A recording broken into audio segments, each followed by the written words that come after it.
Segala puji bagi Allah. Kita memohon pertolongan dan perlindungan kepadanya. Kita berlindung kepada Allah dari keburukan jiwa kita dan keburukan perbuatan-perbuatan kita. Barang siapa yang Allah berikan hidayah, maka tidak ada satu orang pun yang mampu menyesatkannya. Dan sebaliknya, bagi siapa yang disesatkan oleh Allah, maka tidak ada seorang mampu memberikan hidayah kepadanya. Salawat seiring salam kita curah limpahkan kepada uswah kita, baginda Nabi Muhammad sallallahu alaihi wasallam, yang telah memberikan nikmat yang sangat luar biasa kepada kita dengan sababiyahnya. Beliau menunjukkan kita kepada alam yang terang benderang dengan dinul Islam. Mudah-mudahan kita semua akan mampu berkumpul bersama baginda Rasulullah sallallahu alaihi wasallam di surganya Allah Subhanahu wa taala. Amin ya rabbal alamin. Hadirin yang dirahmati dan dimuliakan Allah Subhanahu wa taala. Fenomena menarik dewasa-dewasa ini yang menjadi polemik yang sangat luar biasa. Kita melihat bagaimana kasus Az-Zaitun yang sekarang luar biasa mendapatkan tanggapan publik, menjadi viral di berbagai media, media online, media cetak maupun media-media televisi, yang sampai saat ini belum ada penyelesaiannya.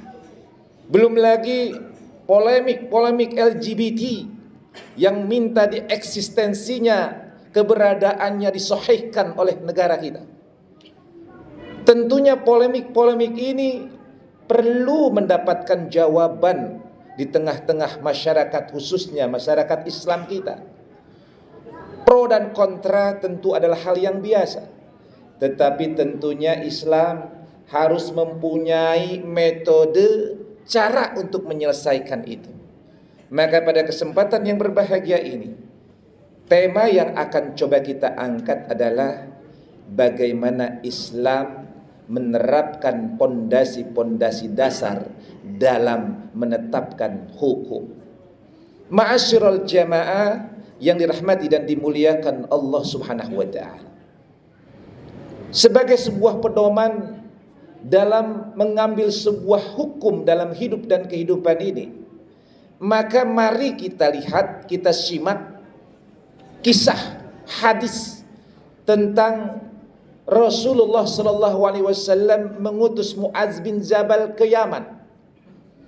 Ketika itu, anna Rasulullah sallallahu alaihi wasallam lamma arada ay yab'atha Mu'adan ila al-Yaman qala, tatkala baginda Rasulullah sallallahu alaihi wasallam hendak mengutus Mu'adz bin Jabal ke Yaman, baginda Rasulullah sallallahu alaihi wasallam bersabda, berkata kepada Mu'adz, kaifa taqdi idza arada laka qada'un. Wahai Mu'adz, bagaimana engkau akan memutuskan sebuah perkara yang perkara itu diminta diputuskan olehmu ketika engkau menjadi qadi di sana? Maka Mu'adz menjawab, aqdi bi kitabillah. Aku memutuskan perkara itu, yang pertama aku berpedoman kepada Al-Quran, kepada kitab Allah. Aku akan cari bagaimana Al-Quran menjelaskan permasalahan itu. Maka kemudian Rasulullah melanjutkan, fa illam tajid ya Mu'adz, fa illam tajid fi kitabillah. Kalau engkau tidak mendapati dalam Al-Quran, apa yang kau lakukan? Maka Mu'adz melanjutkan, babi sunnati Rasulillah sallallahu alaihi wasallam. Maka aku akan melanjutkan mencari di dalam sunnah-sunnah Rasulullah sallallahu alaihi wasallam, di dalam sunnah-sunnahmu ya Rasulullah.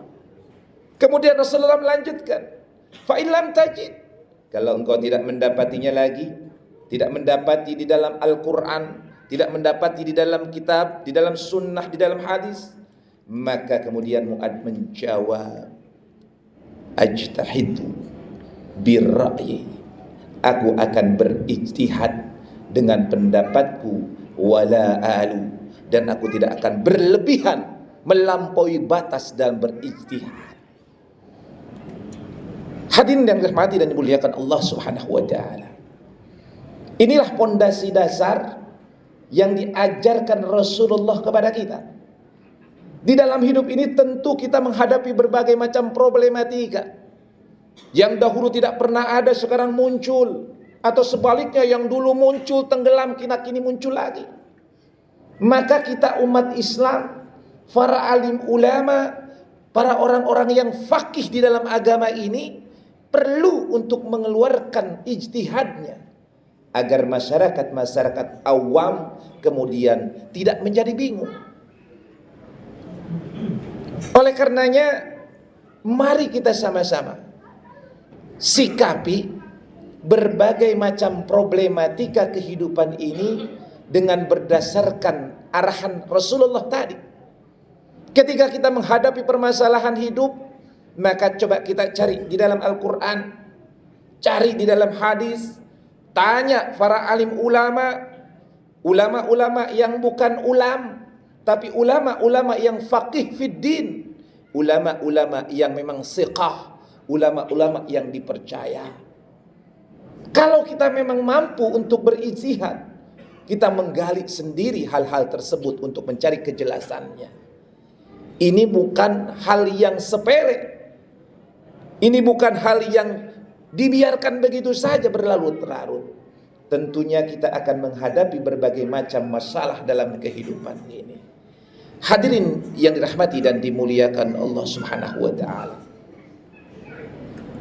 Oleh karenanya, mari kita sama-sama menghadapi berbagai macam tantangan zaman ini. Bahkan tantangan zaman ini sudah mengarah kepada pendangkalan akidah, bahkan membuat kita murtad dari agama kita. Agamanya Islam tapi nggak yakin pada ajarannya, KTP-nya Islam tapi nggak mau melakukan apa yang diperintahkan dalam ajaran Islam. Oleh karenanya, langkah yang harus kita ambil sekarang adalah mari kita sama-sama menggali, mengkaji, memahami, dan mengamalkan Al-Quran secara utuh. Jangan sekedar membaca, tapi kita mulai pahami daripada ayat-ayat Al-Quran itu, sehingga tidak ada keraguan dalam diri kita. Mari kita tingkatkan pula pengkajian-pengkajian kita ini dengan membahas hadis-hadis. Hadis-hadis yang terkenal, ada hadis Sahih Bukhari wal Muslim yang dijelaskan, yang disarah para alim ulama yang luar biasa. Mulai kita kaji. Kalau kita tidak mampu membaca, kita duduk bersama alim ulama.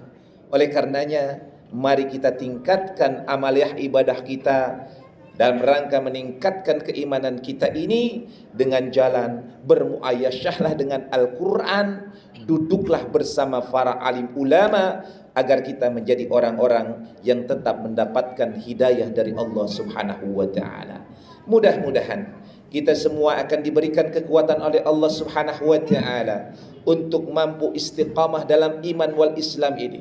Mudah-mudahan Allah Subhanahu wa taala senantiasa memberikan hidayah kepada kita, tidak menyesatkan kita, tetapi memberikan hidayah kepada jalan yang lurus. Amin ya rabbal alamin. Barakallahu li wa lakum bil Qur'anil azim wa nafa'ni wa iyyakum bima fihi minal ayati wa dzikril hakim wa taqabbalallahu minni wa minkum tilawatahu innahu huwal ghafurur rahim.